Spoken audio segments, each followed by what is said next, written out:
In this guide, I'm going to show you how you can hide and remove YouTube Shorts. Before we do dive in this guide, make sure to like the video and subscribe to the channel with all notifications on. It really does help the channel. It lets us know that you want more content like this. We'd greatly appreciate it. And if at any point throughout this guide you do have any questions, ask us down in the comment section below and we can help you out further. But begin by opening up the YouTube app and heading to the homepage by clicking the home button down in the bottom left.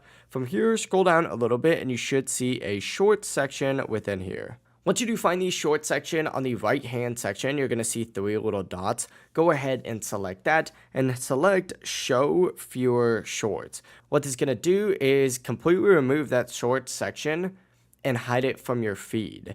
Now, eventually this will come back. You'll have to do the same thing, but it is going to take a minute to come back, so you should be good to go. But overall, once again, it really is as simple as that, and it's pretty nice because it's super quick to go ahead and do. Now you know how to hide and remove YouTube Shorts. If this guide did help you out, make sure to like the video and subscribe to the channel with all notifications on. It really does help the channel and lets us know that you want more content like this. We'd greatly appreciate it, and if at any point you did have any questions, ask them down in the comment section below, and we can help you out further. Have a great rest of your day, though.